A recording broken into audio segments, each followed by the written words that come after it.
Hello, and thank you for having me on your weekly wine tasting with the Lions Club and the Wine Centre, and also with Savour Kilkenny, which is sadly online this year.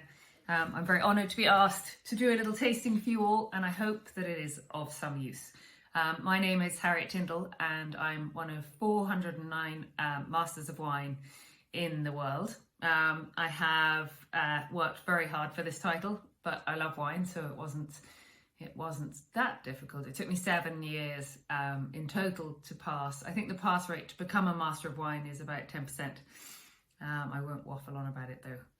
Let's just say I tasted a lot of wine, and I still do taste a lot of wine. I really enjoy the diversity and the historical context that wine brings us.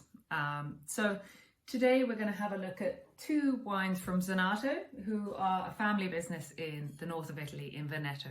Alberto Zonato runs this business now.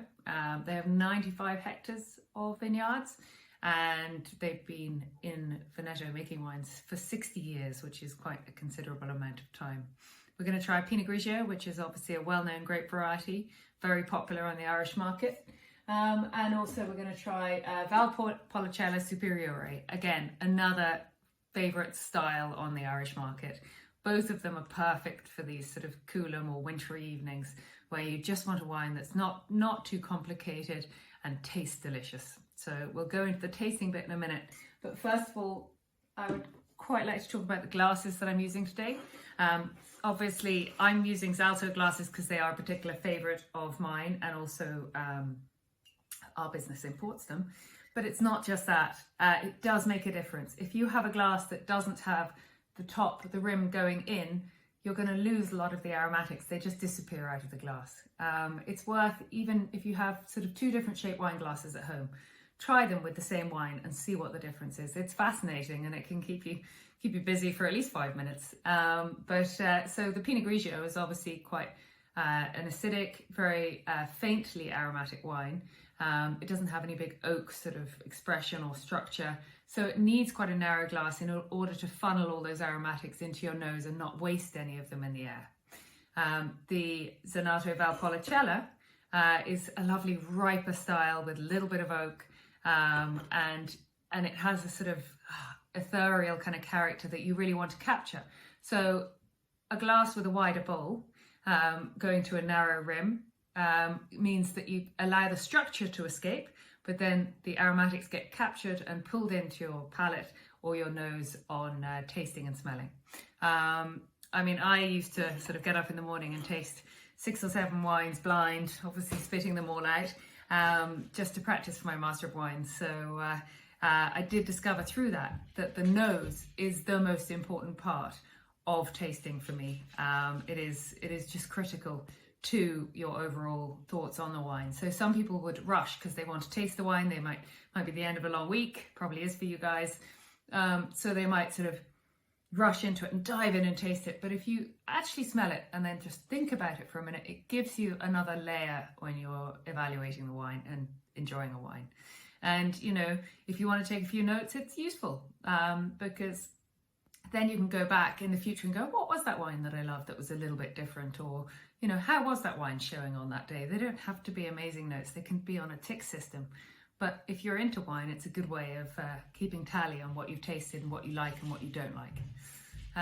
So here we're looking at the Pina Grigio, and I swirl it round, really getting the aromatics. And swirling isn't to sort of show off or pretend you're a wine professional. It's actually to get the aromatics out of the wine. And with the Pina Grigio, again, it's quite restrained in its style. It's a great variety that can be a little bit neutral unless you give it a bit of whirling in the glass.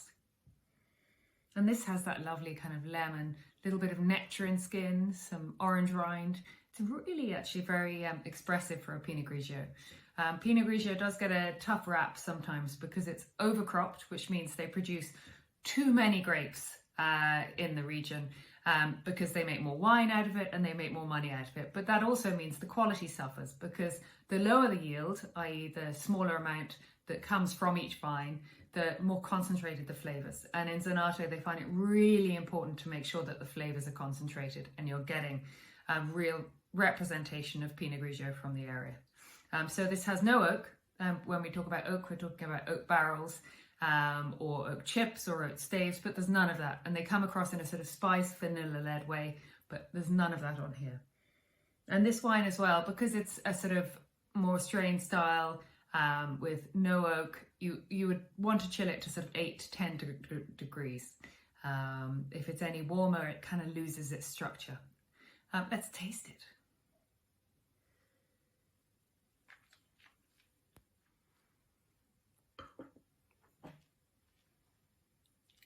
Now I'm spitting it out because I'm in the office and I've still got some work to do, but I'm hoping you guys won't be. Do you feel how the saliva gathers in your mouth? Really succulent, sucks the saliva out. Well, that saliva and that sort of feeling of like juiciness, that's from the acid in the wine. And Pina Grigio is quite high in acid naturally. And you want that because that lifts the aromas and flavours and gives you more of a sort of, an aromatic expression across the palate. But it is, you've got lime, bit of apple, bit of pear, lemon juice, but it's very primary in its nature, which means that it's fresh fruit rather than secondary would be sort of honey notes or maybe a little bit of bruised apple or something. And that would suggest that it has had some age, but this is a very young wine and they want it just to taste fresh, simple and direct. And that's what it does. Perfect on its own or with a light salad, a chicken salad or something like that. But it's a lovely, lively, fresh, really good value wine. Available at the wine centre. So that's Pina Grigio, and that was from the Greater Veneto area. And now we're going to move to the Valpolicella Superiore. And this is 2017 vintage, so it's 3 years old.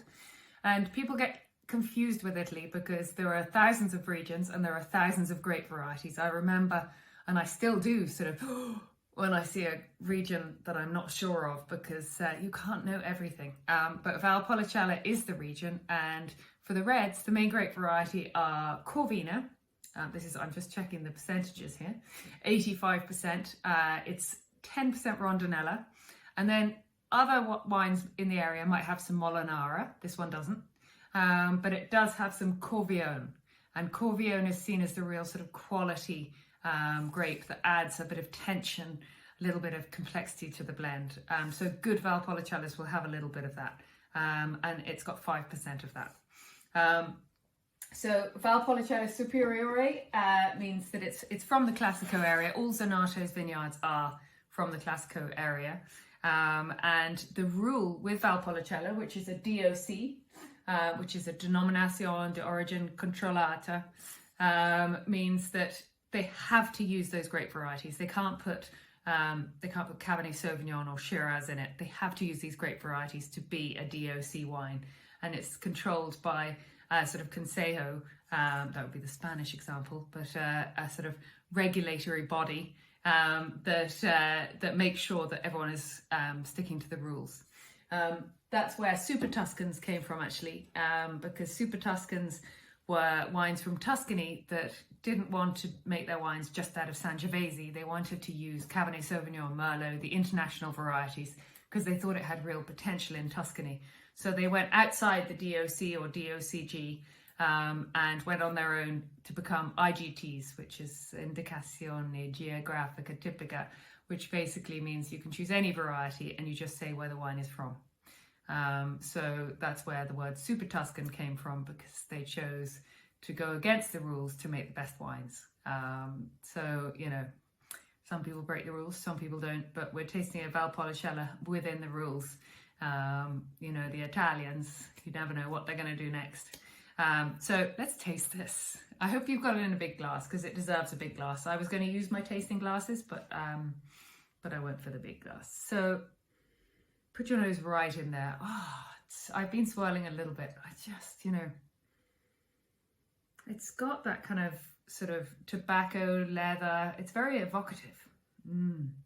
I mean, you know, it's not an expensive wine, but it gives you that smokiness. And I think that's why, as a country, we love Italian wines, because we get this smoky complexity, even at the lower levels or mid levels. You know, it's there, and the quality is there too. And you get a little bit of that sort of dried prune kind of note, because the grapes do get quite ripe up here.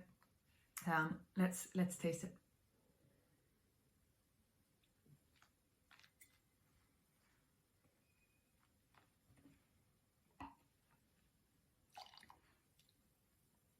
Quite hard to spit that one out. Just lovely red currant, raspberry, dark cherry tones with that hint of spice. Little bit of toasty note, adding another layer to the wine. I like it because the tannins, which is what dries your mouth out and sort of pulls your gums slightly, like black coffee would, they're very soft on this wine. So it means that, you know, you might get home from work and fancy a glass of wine before supper. This is the wine you'd have, because it doesn't need softening. Tannins are softened by salt and steak, salt and protein. And that's why with big Cabernet Sauvignons or wines like that, they say, oh, have a steak with it. And it's actually just the salt or the protein that works to soften the tannins. But this has a lovely lift of acidity. You feel it. The balance is lovely. And what's really important in a wine is the longevity on the finish. So how long that flavour lasts on your mouth. And I'm still tasting a sort of cherry note, that sort of slightly cassis-esque kind of note. But it's delicious, so I think it's great. I hope you're all enjoying it. I'd love to hear your feedback. Do ask me any questions you like on Instagram. Otherwise, enjoy the rest of your evenings, and I hope that you found this of some use, and thank you for having me again.